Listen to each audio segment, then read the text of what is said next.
Welcome back, all you Fabricants and Fleshbags, to the super, not funny show reviews.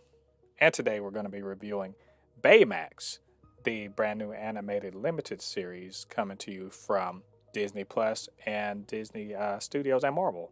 So, was it good? Was it bad? And should you be watching? Baymax, with an exclamation point. It's kind of an animated, I don't even want to say sequel, but I guess follow up, side companion piece to the Big Hero 6 animated movie from, 7 or 8 years ago, something like that. And so if you've been looking for a sequel, this is and isn't it. It's really about Baymax doing what Hero originally intended for him to be. And if you haven't seen the Big Hero 6, he's basically supposed to be a health companion robot. Built by a kind of a kid genius named Hero, who went on to become a superhero of sorts, but at his core, it's just a helpful robot. And so he's just sort of puttering around San Fransokyo. I think that's the name of the place, a combination of Tokyo and San Francisco, and just finding people to help out just randomly. So it's just imposing himself upon other people to help them out. And so it's 6 episodes, and the first 5 episodes are basically just, and they're short episodes, by the way, like less than 10-minute chapters. So you could easily, blast through this in about an hour. But each episode features a different person with a different problem. So we have the first one's an elderly lady who has hip problems that he sort of tries to help out, and another one is with a guy that has fish allergies, or develops fish allergies. Another one is with a young girl, 12-year-old girl who gets her period all of a sudden, and then there's a cat that swallows an AirPod, and then the final one is just sort of where's Baymax and how can we help him?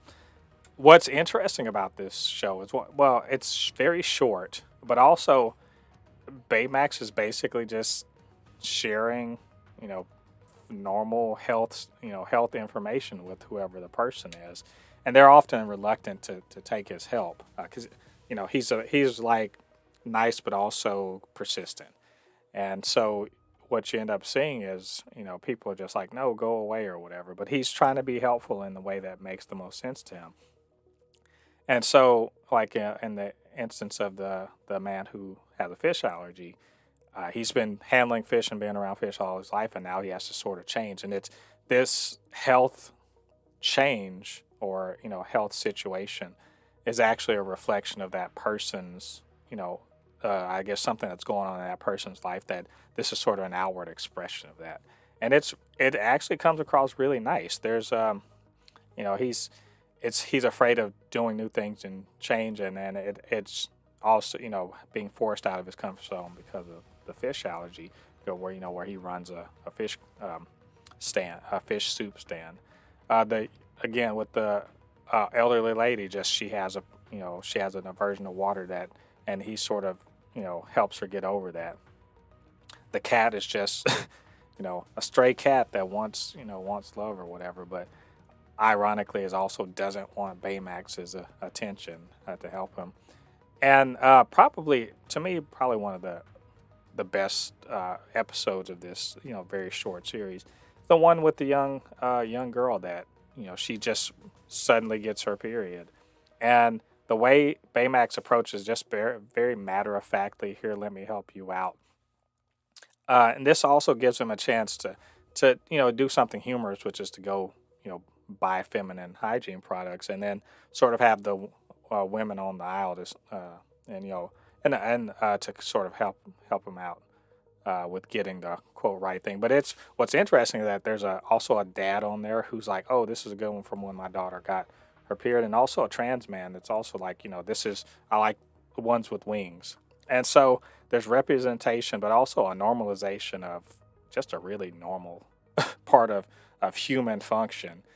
And there are certain elements, people that are just upset about this, and let me just say, if you're upset about that, you're stupid.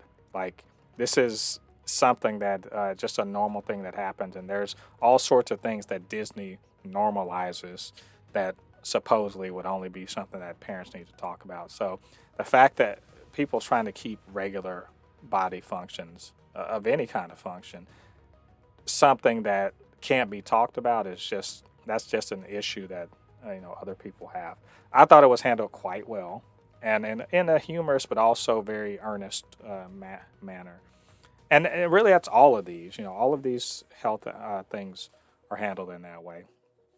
And then the characters grow to appreciate Baymax, and so when he needs saving in the sixth episode, it's kind of an all hands on deck thing. And I have to say, kind of the weakest episode out of them all, but still very very nice. Just overall, it's a very quick episode, and honestly, in the time you've listened to me, you could have watched the first episode of this show. I really enjoyed it. I wish it were longer and there was a bit more substantive, and really just makes me want a Big Hero 6 sequel. So Disney, get on that.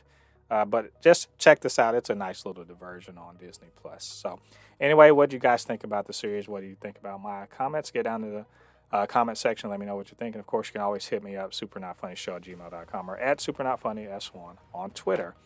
All right, all you Fabricans and Fleshbags, thanks for joining me on this. Come back again. We'll have more reviews in the future. Till then, I've been Mo the Poupée, your resident fabricant and comic extraordinaire on all things pop culture.